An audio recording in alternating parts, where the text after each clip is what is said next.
ज्ञान गंगा गीता दर्शन। पूर्व प्रसंग में आप श्रवण कर रहे थे,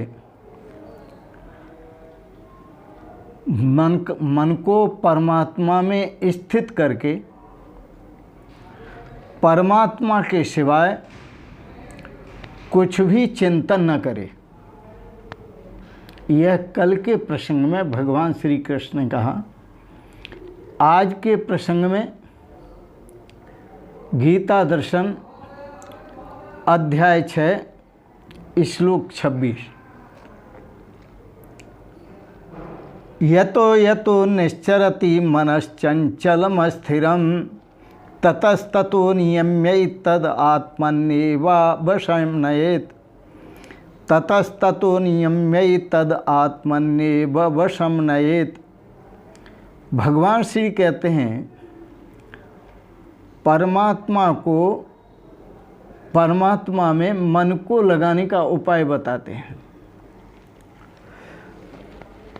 यह स्थिर न रहने वाला चंचल मन, ये स्थिर तो रहता नहीं।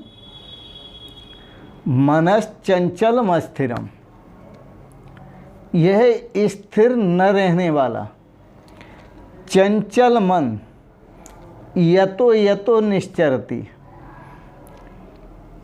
जिस जिस कारण से संसार के पदार्थों में विचरता है, जिस इस कारण से संसार के पदार्थों में विचरता है, ततः ततः वहाँ से या उस कारण से नियम में रोक कर, उस कारण से रोक कर बारंबार आत्मनि एव वशम नयेत्,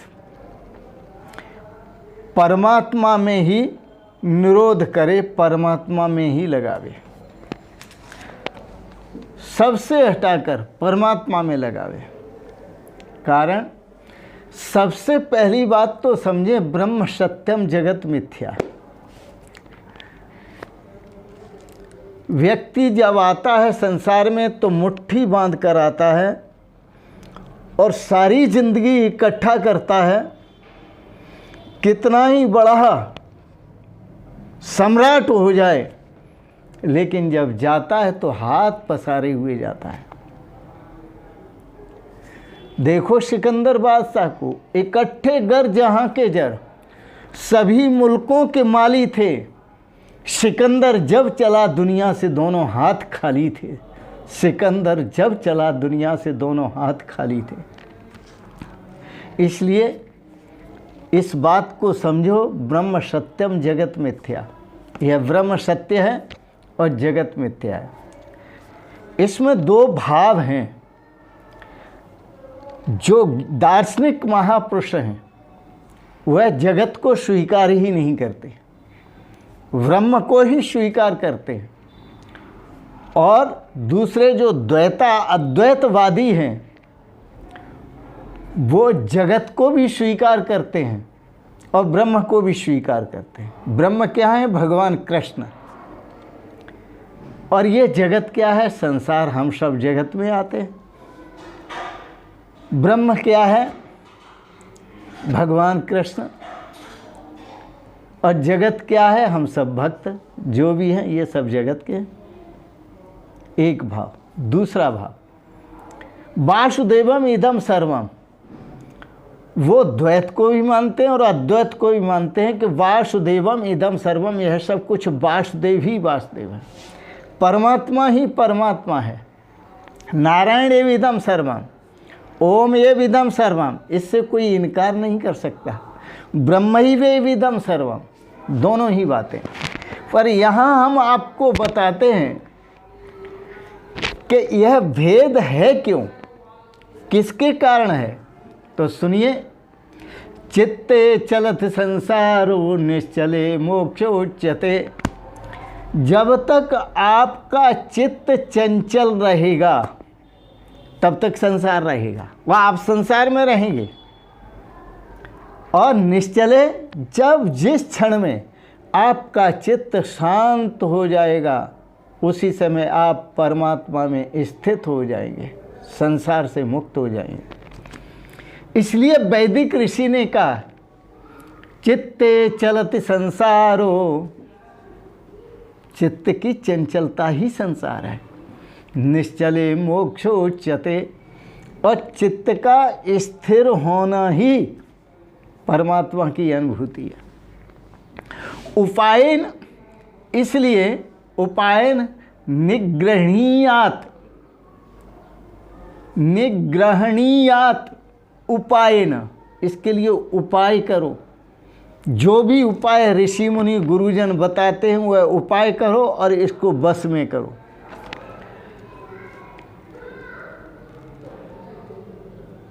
विक्षिप्तम काम भोगयो, कहाँ से हटाने का उपाय करें, कहाँ से शांत करने का उपाय करें? जो आपका मन कामनाओं में भटक रहा है और भोगों में भटक रहा है, वासनाओं में भटक रहा है, राग और द्वेष में भटक रहा है, काम क्रोध लोभ मोह में अहंकार में भटक रहा है, वहाँ काम भोगयो, काम से और भोग से क्या करो? रोको इसे, क्योंकि काम और भोग में, कामना में और भोगों में ही ये विक्षिप्त है। वहाँ से रोको। जो भी उपाय हो सके उपायन निग्रहणीयात, इसे उपाय से निग्रह करो, वश में करो। न आस्वादेत सुखम तत्र, वहाँ भोगों में, वहाँ कामनाओं में, वासनाओं में सुख का आस्वादन मत लो, सुख का आस्वादन मत करो।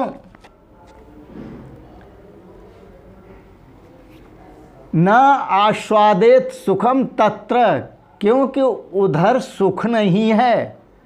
निसंगम प्रज्ञया भवेत,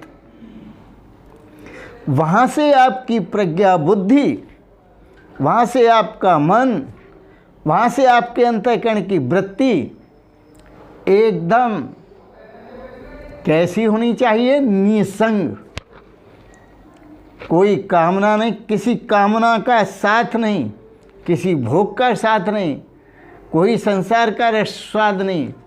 निश्चलन निश्चर चित्तम, एको वशीकुर्यात् प्रयत्नतः, जो आपका चित्त है वशीकुर्यात् प्रयत्नतः, इसे प्रयत्न पूर्वक आप बस में करें और इसे निश्चल करें।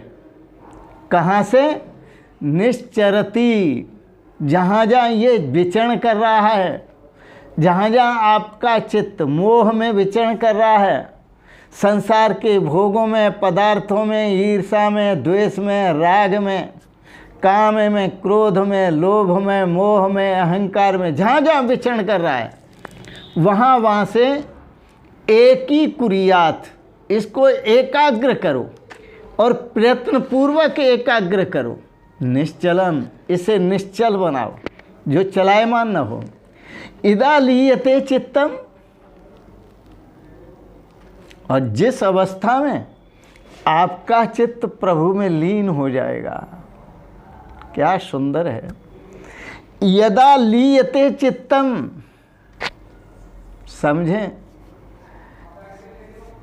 नच विच्छित्तये पुनः, जब आपका चित्त एक बार लीन हो जाए परमात्मा में, उसके बाद इसे विक्षिप्त न होने दें, इसको बिल्कुल विक्षिप्त न होने दें, इसे कामनाओं में और भोगों में न जाने दें। न विक्षये नच विक्षेपयेत पुनः, दोबारा विक्षिप्त न होने दें और दोबारा विक्षिप्त न करें। अनिंगम अनाभासम, इसको ऐसे रखें, अनंग अनंग का मतलब है आलस्य रहित। यह चित्त आलस्य रहित भी हो, यह चित्त सुषुप्ति रहित भी हो। कहीं ऐसे नहीं कि आप नींद में चले जाएं, सुषुप्ति रहित भी हो। और यह चित्त निश्चल भी हो, विषय अभाव से भी रहित, विषय भाव से भी रहित हो, बिल्कुल विषय का अभाव भी महसूस न करे। विषय भाव तो बहुत दूर की बात है, विषय का अभाव भी महसूस न करे, तो विषय अभाव से भी रहित हो, तब वह चित्त समझा जाए कि अब ब्रह्म में लीन होता है। ऐसा चित्त ब्रह्म में लीन होता है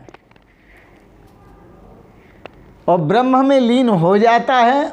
सर्व आत्म दर्शनम, ऐसा चित्त ही ब्रह्म दर्शन करता है, ऐसा चित्त ही सर्वम वासुदेवम का दर्शन करता है, ऐसा चित्त ही नारायणेव सर्वम, नारायणेव इदम सर्वम, नारायण का दर्शन करता है। ऐसा चित्त ही ब्रह्मैव इदम सर्वम, यह सब ब्रह्म ही है, ऐसा ब्रह्म, सब ब्रह्म का दर्शन करता है। ऐसा चित्त ही सर्वात्म दर्शन करता है, ऐसा चित्त ही ब्रह्मात्मिक के भाव को प्राप्त होता है। बड़ा सुंदर है। सर्व आत्म दर्शन से ही तो निर्विकल्प अवस्था प्राप्त होती है, और जो निर्विकल्प अवस्था को प्राप्त हो जाता है वह कृतार्थ हो जाता है, कृतकृत्य हो जाता है। थोड़ा सा समझें, यह संसार है क्या? तुम्हारा मन ही तो संसार है। इसलिए संतों ने बड़े सीधे शब्दों में कहा, अरे सुधारक जगत के चिंता मत कर यार, अरे सुधारक जगत के चिंता मत कर यार, तेरा मन ही जगत है, पहले इसे सुधार। यह मन ही भटका रहा है, तेरा मन ही जगत है, पहले इसे सुधार। तो मन संसार में उपयोगी है, याद रखना, पर परमात्मा में उपयोगी नहीं है। मन संसार का रास्ता दिखा सकता है, पर परमात्मा का रास्ता नहीं दिखा सकता। मन चंचल होगा, आप संसार में जा सकते हैं, और मन शांत होगा तो आप परमात्मा में प्रवेश कर सकते हैं। यह मन संसार में सार्थक है, परमात्मा में व्यर्थ है, निरर्थक है। इसे ऑन और ऑफ करना सीख लो, इसे बाहर और भीतर करना सीख लो। जब आप ऑन करते हैं मन को, मन से देखते हैं, तो आपको संसार दिखाई देता है। जब आप मन को ऑफ करके देखते हैं अपने भीतर, तो परमात्मा दिखाई देता है। यह अंदर और बाहर की यात्रा, व्यवहार भी करो और परमार्थ भी करो। संसार में व्यवहार करो, मन से लगन के साथ करो, सावधानी पूर्वक करो, और जब चाहो तब अंतर्मुख होकर भगवान का ध्यान भी करो, भगवान की अनुभूति, परमात्मा की अनुभूति भी करो, और परमात्मा का आनंद भी लो। ये समय है। बड़े भाग्य मानुष तन पावा, सुर दुर्लभ सद ग्रंथन गावा। यह मनुष्य जीवन बड़े भाग्य से मिला है, और इसीलिए मिला है। इसलिए इस मनुष्य जीवन का सदुपयोग करो और अंतर्मुख होकर परमात्मा का ध्यान करो, और परमात्मा के अनंत आनंद स्वरूप में मस्त हो जाओ। उसके शाश्वत आनंद की अनुभूति करो, उसके शाश्वत शांति की अनुभूति, शांत स्वरूप की अनुभूति करो, उसके शाश्वत सुख स्वरूप की अनुभूति करो, उसके शाश्वत नित्य स्वरूप की अनुभूति करो, उसके शाश्वत स्वरूप की अनुभूति करो। इन शब्दों के साथ ही आज की वाणी को विराम देते हैं। आपने बड़े प्रेम और श्रद्धा से गीता पर दार्शनिक विचार श्रवण किए, इसके लिए बहुत बहुत अनुग्रहित हैं।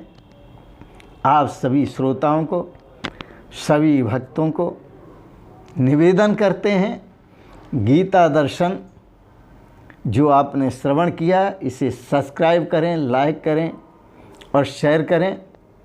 आप सभी को अंत में सादर प्रणाम करते हुए ओम शिवोहम शिवोहम शिवोहम।